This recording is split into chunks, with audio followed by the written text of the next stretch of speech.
तो ज्ञान उन्हें सुनाइए। किन्हें भाई? जो श्रवण द्वारे से वाक्यों को हृदय मार्ग से होते हुए विवेक मार्ग को ले जाने की कोशिश करें। वाक्य उनके लिए होते हैं, अन्यथा समझ लो पशु के सामने ही अपनी बातें बोली जा रही है।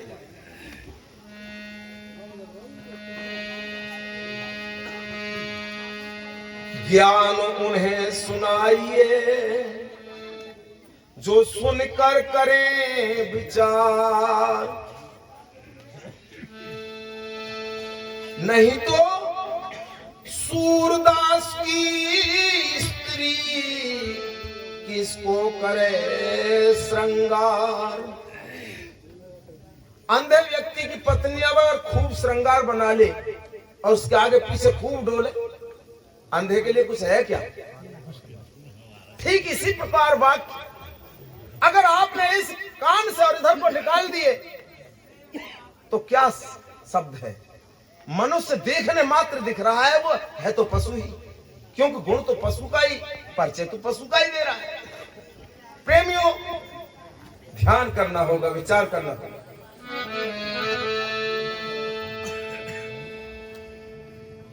मेरी पुरजोर प्रार्थना है कि वाक्यों को सुनकर और अमल में लाने की कोशिश करें। मत 10 रुपए में बेच दे मेरे ज्ञान। अपने स्थान से बैठकर सुने, शब्दों पर ज्ञान करें, रुपया की बरसात ना करें। इतना सस्ता नहीं है भाई जो 10 रुपया में ले लो।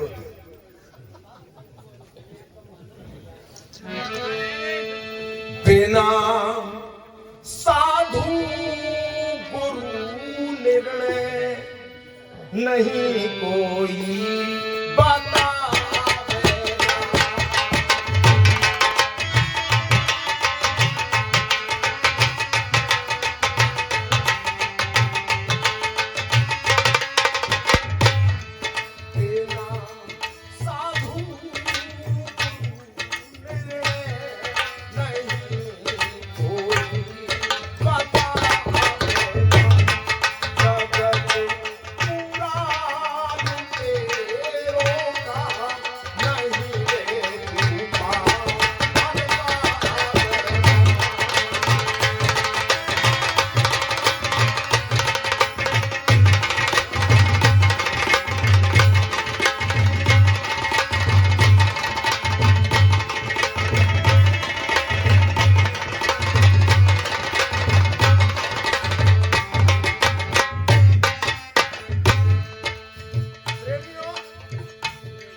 कलंदर बन के मन पापी तुझे दर दर न चालेगा। प्रेमियों, बात याद आ गई मुझे। एक संत महापुरुष मंच से प्रसारण दे रहे थे। क्या कह रहे थे? वकील साहब थोड़ा ऐसा बैठो जो आपके चेहरे में दृष्टि पड़े। आपके चेहरे पर दृष्टि पड़ने से मेरा हौसला अफजाई होता है, एक ताकत शक्ति बनती है। प्रेमियों, मुझे एक बात अपने वकील साहब की याद आ गई, काफी दिन पहले कही थी लेकिन आज याद आ रही है। उन्होंने कहा हमारी माता बहनों में भी इतनी जागरूकता हो जानी चाहिए कि उनको भी सोच विचार करना चाहिए। पूजा करने जरूर जाएं, लेकिन वहां जाकर के विचार भी करें थोड़ा। जो देवी मैया के मंदिर में पूजा करने जाती है ना, पुजारी से जरूर पूछे कि इसको नहलाता धुलाता है। कोई महिला आती है इसको नहलाने धुलाने के लिए, तू ही नहलाता धुलाता है? भाई तू ही करता है क्या इस काम को? अगर करता है तो अधिकार तुझे कहां से मिला है? अरे इसके लिए एक महिला नहलाने धुलाने के लिए कोई आती क्या? नहीं नहीं नहीं पूछेंगे इन बातों को। अरे आज इतनी जागरूक हो गई है महिलाएं, विचार करके देखिएगा। ये उन बुद्धि से हीन लोगों ने यहाँ पर वो परंपरागत तरीके से रूढ़िवादी स्थापित मान्यताएं थोप दी। और कैसे थोप दी? अगर किसी का पति शराब पिए या किसी भी कारण से, किसी असाध्य रोग के कारण अगर वो मर गया तो उसका क्या कोई दोष है क्या बेचारी का? उसकी दूसरी शादी नहीं की जाती थी और उसके बाल काट के उसको ऐसे ही रख दिया जाता था। और प्रेमियों, उसको कथा सुनाई जाती थी, पुराण सुनाई जाती थी। एक बहन ने देखो कितना गजब कर दिया। उसने एक दिन सोचा, अरे गाय वाय ने पूछा धरो कि प्रसाद नहीं समझ में रहा है, दो भेला आ गया भैया। एक दिन उसने विचार किया क्यों ना मैं इस रूढ़िवादिता को खत्म करूं। और प्रेमियों, उसने क्या किया? भाई चर्चा ना करें, जान करवाइए। एक कपड़ा लिया और कपड़े को अपने पेट पर और बिलाज के नीचे छुपा लिया और उस पर कपड़ा लपेट लिया, कपड़े से ढक लिया। छुपाने की कोशिश करे मानो तो उसकी सासू मां की नजर पड़ी। उसने देखा पेट को कैसे छुपाए ये, उनकी कोई बात है ना? कोई बात ना है। और ज्यादा उसकी चाहत बढ़ती गई, कुछ तो बात है। क्या बात है? नहीं कोई बात नहीं है। उसको लगा इसका पेट बढ़ रहा है, कोई तो बात है। मेरे बेटे को तो 2.5 वर्ष हो गए मरे हुए। उसने कहा अगर कोई बात है तो मुझको बता दे। उन्हें कोई बात है ही नहीं, फिर तेरा पेट क्यों बढ़ रहा है? बताऊं ना मैं? बतावे ना, पूरा घर जाए ना, जहर खा के मर जाएगा। डंकनी, तूने कितना गलत काम किया है। मेरे पुत्र को 2.5 वर्ष मरे हुए हो गया। उसने कहा मैंने कोई गलत काम किया ही नहीं, पेट कैसे बढ़ रहा है? बताऊं ना? ये सारी चर्चाएं चल गई। सिर्फ अपने छोटे पुत्र को बोला। उसने कहा भाभी मैं तो आपको माँ कहूं, तुम मेरी माँ हो, माँ के बाद तो तुम्हारा ही दर्जा मेरे माँ हो। ये पेट क्यों बढ़ रहा है मुझे बता दो, कारण क्या है? उन्होंने कहा बताऊं ना लाला जी, बताना पड़ेगा। उसने कहा बताऊं, फिर सुनोगे? हाँ बताओ। तुम्हें पता है 2 महीना पहले जो तुम्हें ईख बोने गए थे, पूरा घर चला गया था ना ईख बोने के लिए, और मैं घर पे अकेली थी। हाँ फिर क्या हुआ? मैं स्नान ध्यान करके नहा धो करके जल चढ़ाने के लिए मैं छत पे गई। मैंने देखा वहां सूर्य देव पहले से विराजमान थे। वो कि तुम्हारी तपस्या से खुश होकर के तुम रोज जल चढ़ाती हो, हम तुम्हें दर्शन देने आए। मैंने कहा घर पे तो कोई व्यक्ति नहीं है और मुझे दाग लग जाएगा। हे सूर्य देवता, तुम जो वापस चले जाओ। उन्होंने कहा हम तो जब आते हैं तो कुछ ना कुछ तो देके ही जाते हैं। उन्होंने कहा ऐसा अत्याचार अनाचार मेरे साथ में मत करो सूर्यदेव। मैंने अगर आपकी पूजा की और पूजा करने से आप ऐसे आ जाते तो मैंने गलती की है, अब नहीं करूंगा, आप चले जाओ। हम तो जाएंगे ही नहीं। रात के 12 बजे आ गए। और जब नहीं जाने की समा भर ली तो मुझे हम सीढ़ी के रास्ते नीचे ले गए और नीचे जो ले गए तो बस परिणाम ये उनका है। सासू माँ ने कहा नीच औरत, पागल। पूरा परिवार कहने लगा बताओ क्या ऐसा हो भी सकता है? उसने कहा कथा में तो मुझे ऐसा सुनाया गया था, मुझे कथा तो तुमने इस तरह की सुनवाई थी, अगर नहीं होता था तो फिर कुंती के कैसे हो गया था? है? क्या मैंने उससे कम भक्ति तो नहीं की? प्रेमी, आज समाज के बीच में बैठ करके हमारी माता बहनाएं झगड़े सुलझाने का काम कर रही हैं, लेकिन आज देखो जानवर यत्न कर रहा है अपने बंधन को छुड़ाने का, लेकिन मानव क्या कर रहा है भाई? कभी सोचा क्या? चूहा बिल्ली से भी पीछे रह गया। अगर कुत्ते के सामने पत्थर का खरगोश सजा करके अगर दे दो उसके सामने, एक बार सुन के ही मान जाएगा तो पत्थर है। बिल्ली के सामने पत्थर का चूहा बना करके तराश करके रख दो, बिल्ली एक बार में पहचान ले तो पत्थर है। और याकू युग निकल गए, सूंघ रोए, अलट रोए, पलट रोए, औंधो पड़ रोए, पर ये ना पहचानो क्योंकि पत्थर है।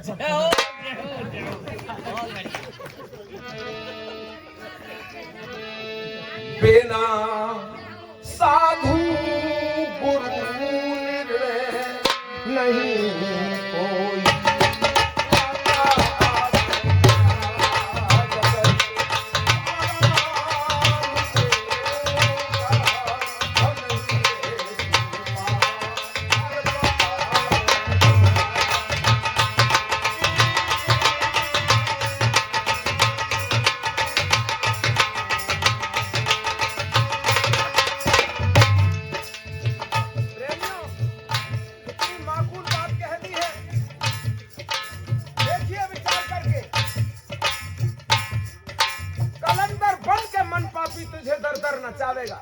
कलंदर कहते हैं बाजीगर के लिए, वो बाजीगर इतना चतुर होता है, बंदर तो होता ही है चतुर, लेकिन बंदर से भी ज्यादा चतुर होता है कौन? बाजीगर। इतने चतुर बंदर को पकड़ लेता है। कैसे पकड़ता है? एक तंगु मुंह वाला बर्तन लेता है सुराई, उसमें उसका प्रिय भोजन चना डाल देता है और बाहर भी खिला देता है। बाहर खिले चने बंदर खाता है, खाने के बाद वो देखता है अंदर भी चना ही होंगे, हाथ डालता है तो मुट्ठी भर लेता है, अंदर हाथ खाली जाता है, चला जाता है, मुट्ठी भर लेता है तंग मुंह में से, बाहर नहीं आता, सोच लेता है इसने मुझे पकड़ लिया। और बाजीगर उसको पकड़ लेता है तो पकड़ने के बाद वो उसे दर दर पर नचा देता है। ठीक इसी प्रकार ये गुरुवा प्रपंची लोग भास में, अध्यास में, अनुमान में, कल्पना में फंसा करके इस भोले जीव को दर दर की ठोकरें खिला देते हैं। तो साहब कहते हैं अगर ज्ञानात्मन संत गुरुओं के वाक्य श्रवण कर आचरण में धारण नहीं किए तो ये लोग क्या करेंगे? पाटक सर को मारेगा,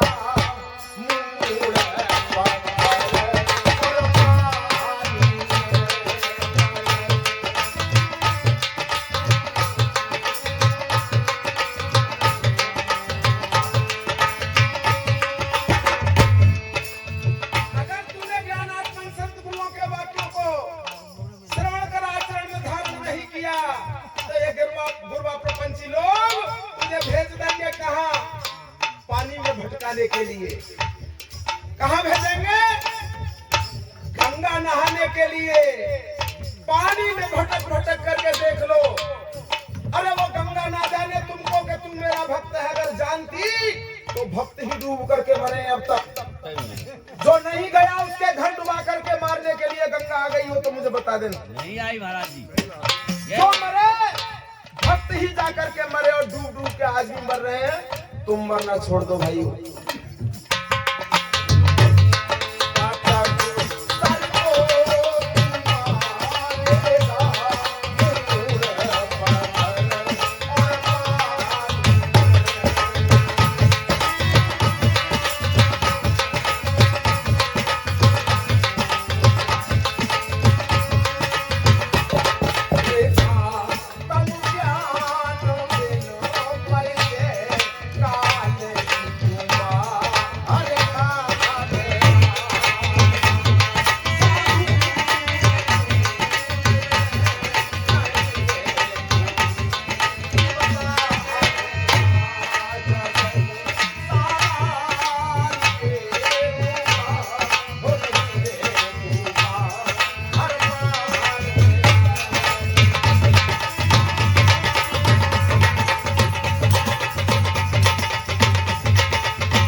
काल की मार खावेगा। मैं अभी बता रहा था, हमारे वकील साहब कह रहे थे महात्मा जी बड़ा अच्छा भजन गा रहे। क्या गा रहे थे? कितनी बढ़िया बात बोल रहे थे। पढ़ा पढ़ा और लिखा लिखा के 16 दूनी 8 जीव तो कर दे 12। कितने दिनों से गा रहे हैं? 45 साल से गा रहा हूं। क्या कभी समाज को बताने की कोशिश की कि 16 दूनी 8 का पहाड़ा क्या है? ये 16 दूनी 8 क्या है जिससे हमारा देश बर्बाद हुआ, हमारे ये सभी जीव बर्बाद हो रहे हैं। पढ़ा पढ़ा और लिखा लिखा के 16 दूनी 8, ऐसा कौन सा पहाड़ा है भाई? भाई ये 16 दूनी 8 का पहाड़ा क्या है? 16 दूनी 8 का पहाड़ा ये है, 8 दूनी 16 तो ये है कि महामारी देश में फैली तो हॉस्पिटल बनने चाहिए थे।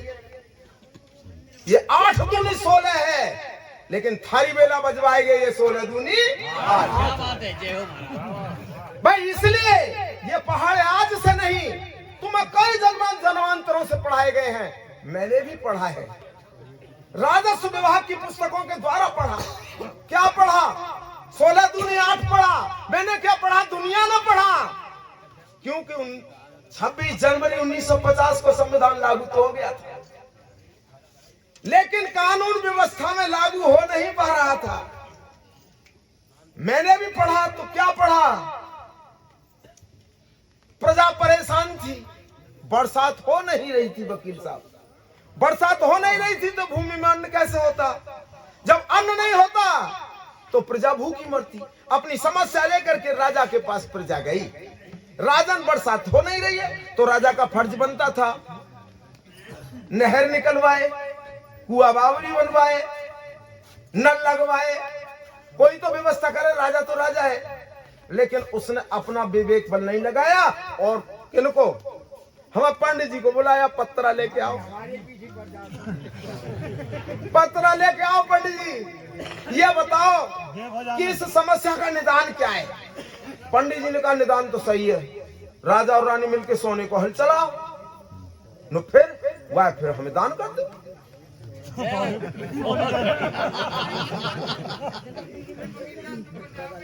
प्रेमियों, राजा और रानी ने मिलकर सोने का हल चलाया। हल चलाया तो हल की फाल घड़े से टकरा गई और घड़े में से सीता जी की उत्पत्ति हो गई, लेकिन पानी का कोई प्रकरण आया ही नहीं। आगे पानी का था ही ना है? आज IAS, PCS, MBBS के इंटरव्यू में प्रश्न पूछा जाए सीता की उत्पत्ति कैसे हुई थी, खूब जानता है ऐसे हो नहीं सकती, लेकिन लिखना ही पड़ेगा। यह है 16 दूनी 8। अगर नहीं लिखेगा तो फेल कर दिया जाएगा। बहुत बढ़िया। क्या है ये? 16 दूनी 8। पढ़ा पढ़ा लिखा लिखा के 16 दूनी 8 जीव तो कर दिए 12। 16 दूनी 8 क्या है? पैर है लेकिन पेट के बल चल रहा है। पूछ रहे भाई क्यों चल रहा है? पैर तो तेरे हैं भैया रे। क्या ये 16 दूनी 8 नहीं है भाइयों? बिना साधु गुरु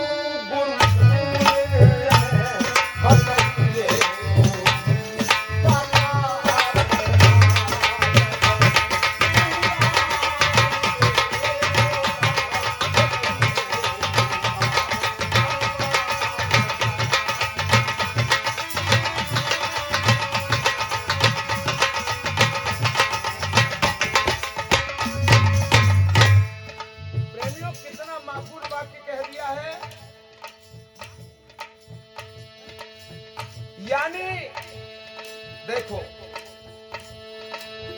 क्या कह दिया? महासागर में अपनी पुरानी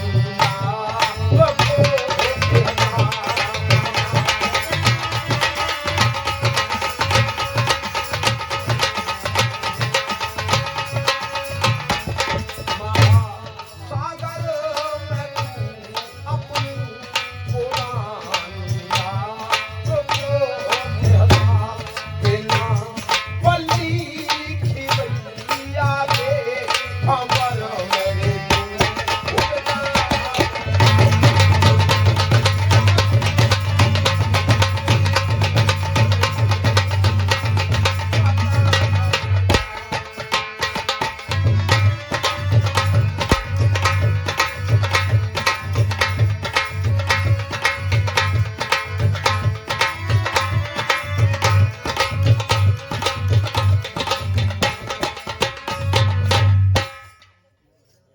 कथा में सुना जाता है जैसे यहाँ आए हैं सत्संग में से वापस गए, बोले भैया सत्संग में गए वहां गए और हम नामदान ले आए। अब जे कहे हम ले आए नामदान, हमन के भैया जब गए हो पैसा खर्च करो समय बर्बाद करो तो नाम को ही चो ले आयो, असली को ले आ तो भाई नाम को दान कछु काम में आ सके। वकील साहब बताओ, कोई नाम की नाव बना ले और पानी में डाल दे, नाम की नाव ना है, नाम की नाव, और वो हल्ला मचावे बैठो नाम में, बैठो नाम में, पल्ली पार ले जाएगी, उधर उतार दूंगा, तो जरूर पूछेंगे। जिनकी आंखें हैं तो वो तो पूछेंगे ही क्या कहाँ है नाव, क्या नाम की है, बैठो। भैया नाम की नाव कैसे पार ले जाएगी भाई, है क्या ले जा सकती है? साहब कबीर कहते हैं नाम की आग प्रबल हुई जल में, संसार में सबसे प्रबल हो गई है, ये भी एक आग है। यानी किस तरह से लाइन लगी हुई है, नाम की आग प्रबल हुई जग में, तो नाम नाम दुनिया चिल्लावे। और धन धन कहने से अगर धनवान है जाए तो फिर कोई काय कमावे जावे, क्यों जावे कमावे, फिर धन धन धन धन चिल्लावे। नाम की आग प्रबल हुई जग में, नाम नाम दुनिया चिल्लावे। धन धन कहने से अगर धनवान है जाए तो फिर कोई काय को कमावे जावे।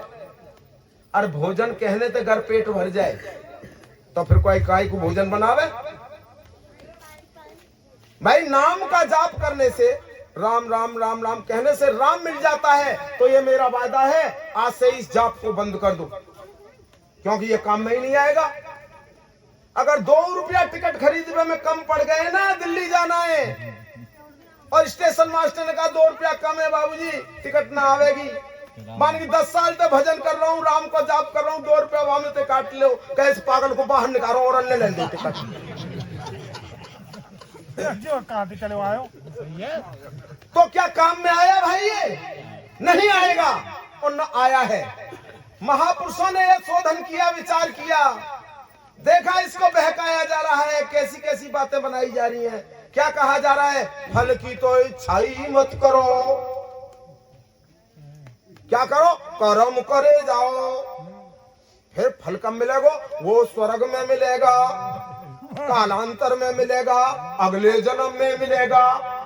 महापुरुषों ने विचार किया, कैसे पागल बना रहे हैं बताओ। मानव काशीराम जी ने जब पहली बार बात बोली, ऐसा हो जाता है क्या? बोले हो जाता है। ऐसा होता है कि यहाँ मजदूरी करे और वहां इसका मेहनताना मिले, हो जाता है। साहब ने कहा अगर ऐसा हो जाता है तो मेहनताना आप दे दो, काम कालांतर में करा लेना। क्या ऐसा नहीं होता है? अरे तो क्यों बहका रहे हो भाई? अवधू दोनों दिन कसाई साहब ने कहा, कह रहा है मुर्गा काटा था ना, क्या कलमा भी पढ़ लिया था? न पढ़ लिया था। मैंने कहा कलमा पढ़ के काटते हो मुर्गे को? न हाँ बिल्कुल, कलमा पढ़ के काटते हो? न हाँ, कलमा पढ़ के इसको जिंदा भी कर सकते हो। नहीं तो रे बेईमानी से तो कैसे भी काट ले, तो कैसे काट ले।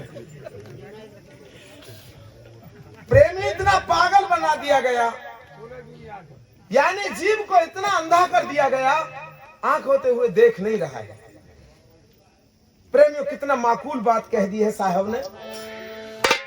वैद्य के पास जाकर के दवाई के बिना खाए,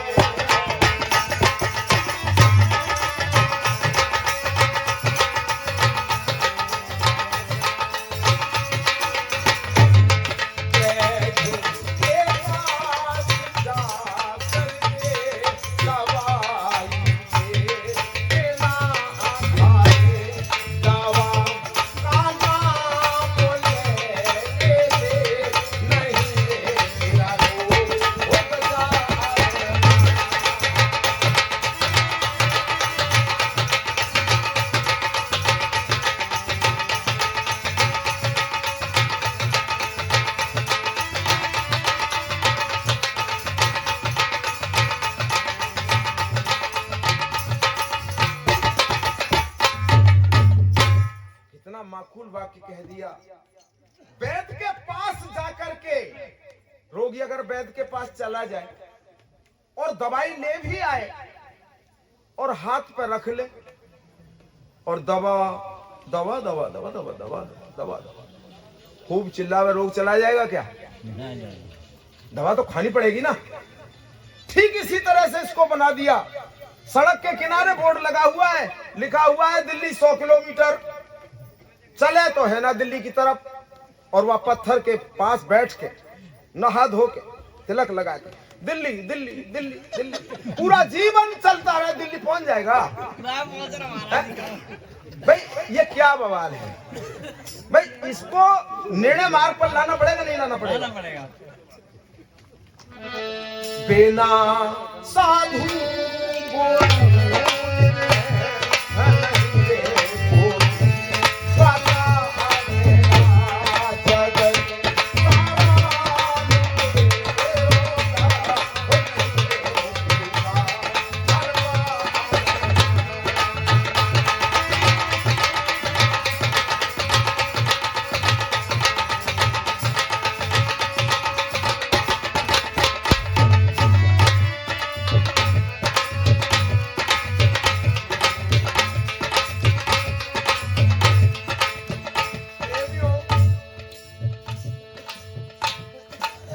समय ज्यादा तो नहीं ले गया, एक छोटी सी बात दृष्टांत माध्यम से कह सकता हूं क्या? बहुत विद्वान है प्रेमियों।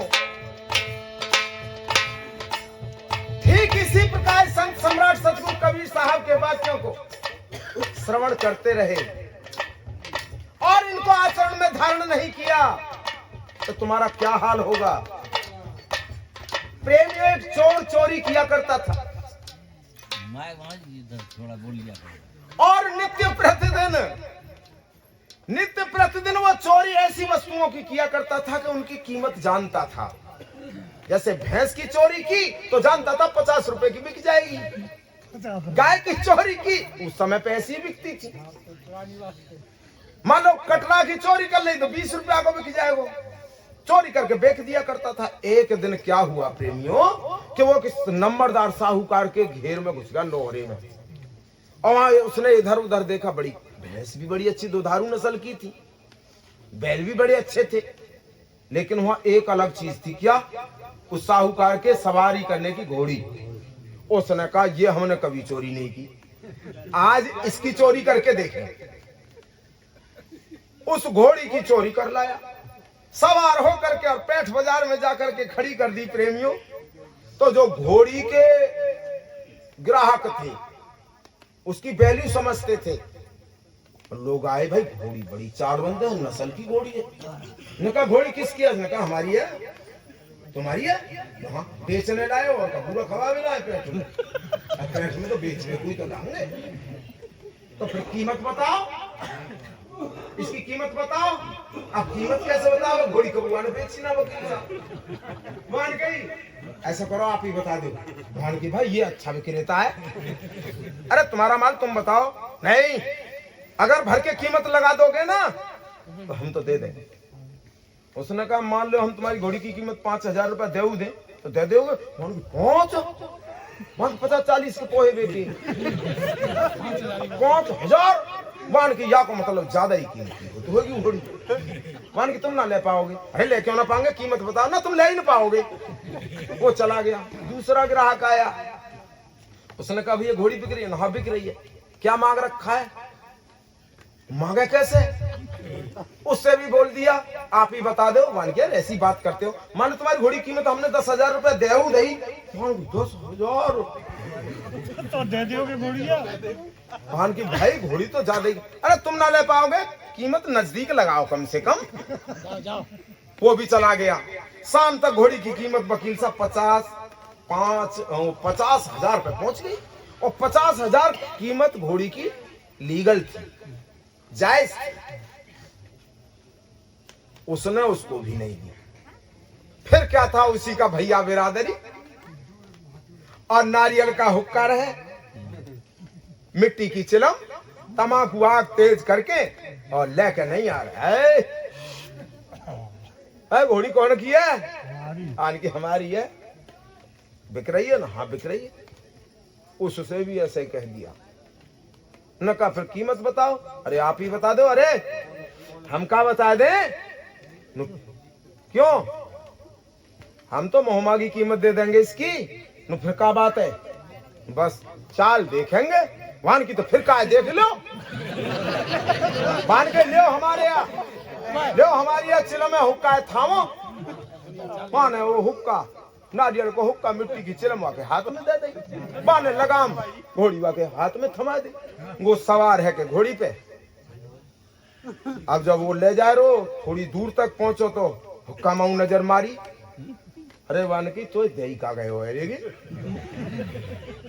बाई दे अगर की लौट के ना आवे। मन में बनने लगी बात। मन ते ही सोच ले, अरे जब पैसा देगा पूरे तब पूरी दौड़ करके देखेगा हंसराज जी। देखोगे ना देखेगा? मन को समझाए ले। जब काफी देर रह गई घोड़ी को ले करके सवार नहीं लौटा। आखिर बेचारो क्या करे? निराश है कन्हैया, पेड़ पे कमर लगा ली वकील साहब और बस से फिर तो वाई ते हित लगाए।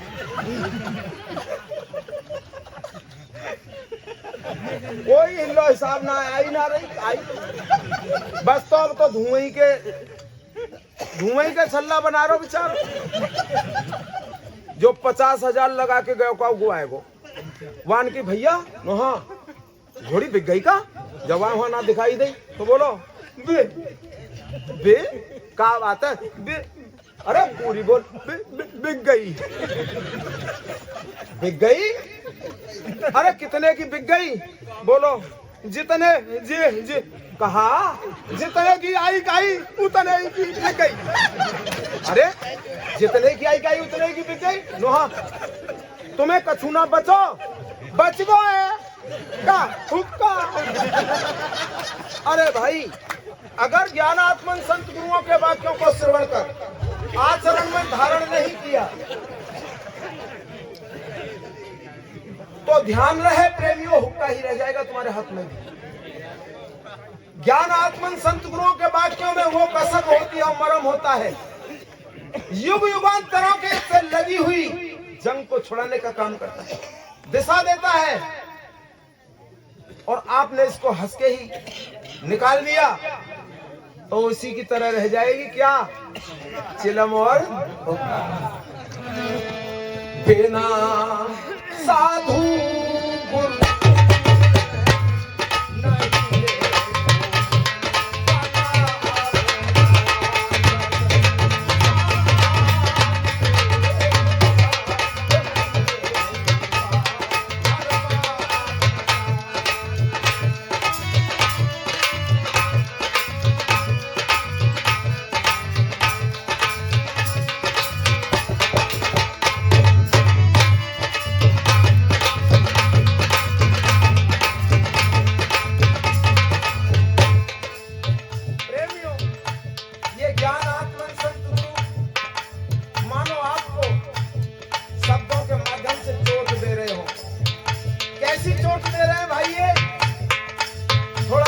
करना प्रेमियों। एक कमरा के अंदर एक बुढ़ा और बुढ़िया सो रहे थे वकील साहब, और उनका माल भी उस कमरे में ही था। चोर ने पीछे से एड़ा दे लिया, कहते हैं कुंगल एड़ा फोड़ लिया। जब वो दीवार तोड़ रहा था तो आवाज आ रही थी बुढ़े को, बुढ़ा कान लगा के सुन रहा था। जब कुंगल पार हो गया और उसने चोर ने अंदर को मुंह किया तो बुढ़े दादा ने कहा इसने तो पार कर दिया, आ ही गया ये तो, फिर मैं तो शरीर से भी जीर्ण हूं, कुछ कर भी नहीं पाऊंगा। आखिर बुढ़े ने एक युक्ति बनाई और करके चोर के ऊपर ही थूक दिया। जब चोर के ऊपर थूक दिया प्रेमियों, चोर ने समझा ये बुढ़े को मैं दिखा नहीं है तो थूक रहा है, मेरे ऊपर गिर गया होगा, और पहुंच करके उस थूक को आगे बढ़ने लगा संदूक की तरफ। बुढ़े ने सोचा ये तो बेईमान उपाय नहीं।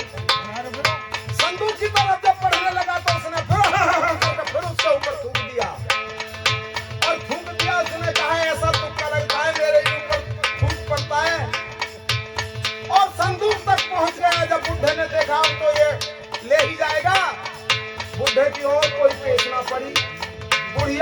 में सो रही थी और बुढ़िया मुंह मार के सो रही थी। हाँ, बुढ़े ने हाँ करके बुढ़िया के मुंह में ही थूक दिया।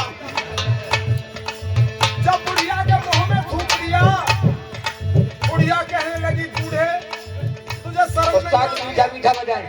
तू मर जाए, तू कोई शर्म ना आई? तेने मेरा मुंह खगार से भर दिया। बुढ़े ने कहा, तू एक ही बार में मर गया, बेईमान के ऊपर मैंने 4-4 बार थूक दिया। बिना साधु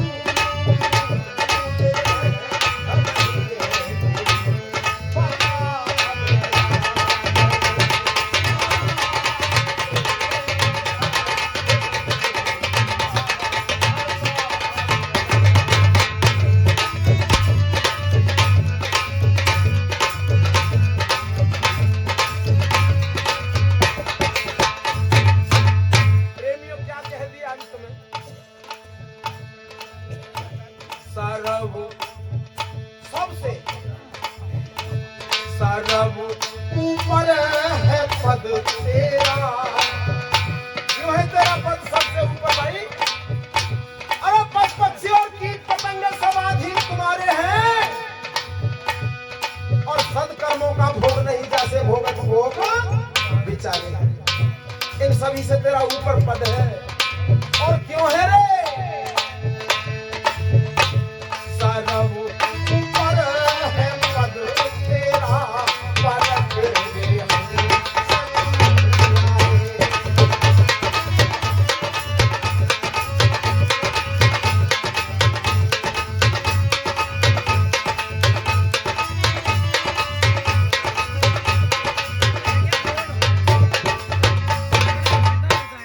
तेरा सर्व ऊपर पद क्यों है रे भाई? तेरा सर्व ऊपर पद इसलिए है कि तू प्रैक्टिकल से सीखता है। साकट सूकर कुकरा तीनों की गते कोटियों से बोध ले, ये न छोड़े ते। सूकर कुकर कुत्ता ये जैसे जीवन 100 वर्ष पहले जीते थे, आज भी ऐसे ही जी रहे। लेकिन तेरा विकास हो गया है, वो किसी देवी और देवता ने नहीं किया है। क्योंकि इस जमीन पर देवी देवताओं में तो कान में से बच्चे पैदा किए हैं, रेलगाड़ी नहीं बनाई किसी देवता ने। न कोई एक बल्ब तक बना के दिया किसी देवता ने। ऐसे काम करने में लगे रहे जिनका आज संसार मौजूद हो रहा है। प्रेमियों, तुम्हारा पद ऊपर क्यों है सोचने की जरूरत है। प्रैक्टिकल शोधन के आधार पर तुम्हारा पद ऊपर है। आज प्रैक्टिकल करके देख लो, कुत्ता बिल्ली गधा सूअर का बच्चा आज जन्म ले जमीन पर, और कल इसको था पानी के अंदर फेंक देना, डूब के नहीं मरेगा, तैर के बाहर आ जाएगा। इसने पानी पर तैरना भी नहीं सीखा, लेकिन तैर करके बाहर आ गया। इसका प्रैक्टिकल ज्ञान नहीं है, इतना था, इतना है और इतना ही रहेगा। और मनुष्य तू चाहे बुढ़ा हो जाए, और अगर तूने पानी पर तैरना नहीं सीखा प्रैक्टिकल में, और तुझे पानी में फेंक दिया गया, डूब के मर जाएगा, तैर के बाहर नहीं आ सकता। तू प्रैक्टिकल के बल पर वहां गया है, निरीक्षण के बल पर वहां तक पहुंचा है, परीक्षण के बल पर वहां तक पहुंचा है। बोर्ड तो है नहीं प्रेमियों, बोर्ड तो चाहिए था। हम देखते हैं हमारे विद्वान डिग्री। क्या बात है, अभी नहीं, थोड़ा 2 मिनट और रुकते हैं, पानी पूरी हो जाए। डिग्री पा करके वकील साहब बच्चों को शिक्षित करने के लिए विद्यालय जा रहे, हाथ में धड़ियन भर कलायो बांध रखो। हमने पूछी, मास्टर जी कितने साल पढ़ाई की है? बोले 17 साल पढ़ाई करी है। 17 साल की शिक्षा में कहूँ पढ़ाई गई, ये कहूँ पाठ में, कहूँ अध्याय में, कहूँ पढ़ाई गई कि कलायो? कहूँ ना पढ़ायो ना। फिर ये क्या परिचय है? ये परिचय है, ये किसी अज्ञान की गुलामी का परिचय है। प्रेमियों, ये धोखा मिटाना होगा। पढ़ लिख करके जो इन अज्ञानों में और इन कुरीतियों में फंसे हुए हैं, सोचना तो उनके लिए है भाई। सर्व ऊपर है पद तेरा, परख रे हंस तू प्यारे। और क्या कह दिया? अगर तू परख गया, सोच गया, प्रैक्टिकल शोधन में चल तो तेरा ही नाम अजर है रे, तेरा ही नाम अमर है रे, और कोई नहीं है। तू ही अजर कहलाता है, तू ही अजर अमर कहलाता है। तेरे ऊपर और कोई न था, न है, न होगा। ऐसा तुझे बहका दिया गया है, जैसा तू भास करता है कि मेरे ऊपर कोई है। अगर होता तो किसी को दिखता नहीं क्या? और क्या वो इसी चीज को देखता है कि तू दान करता है जब तो देखता है, लेकिन कत्ल करता है वो देखता ही नहीं है। क्या हो जाता है उसे उस समय? केवल इसका मानंदी भाष है प्रेमियों। सर्व ऊपर है पद तेरा, परख रे हम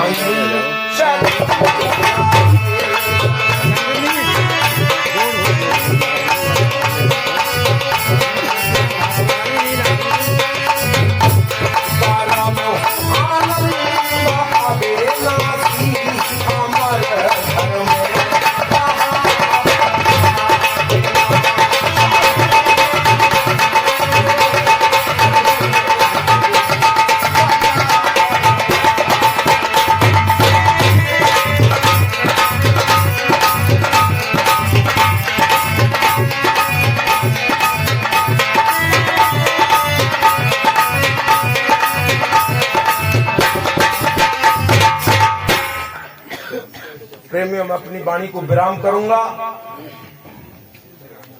केवल 2 वाक्य और कहूंगा। आश्रमों पे संत महापुरुष जो रहते हैं सतर्क रहा करें भाई, क्योंकि मैं भुक्तभोगी हूं। एक व्यक्ति आया, अब जो हमारे सहायक साधु थे वो डील डॉल में मुझसे बहुत बड़े होते हैं। उसने बिना सोचे ही किसी से पूछा, बड़े गुरुजी कौन से? वहां कोई बताने वाला नहीं था। वो हमारे सहायक साधु जी के पास पहुंच गया, बोला गुरुजी प्रसाद दे दो। बड़े गुरुजी तुम ही हो ना? उनके ना बड़े गुरुजी तो कोई नहीं, उनके छोटे बड़े, बड़े छोटे।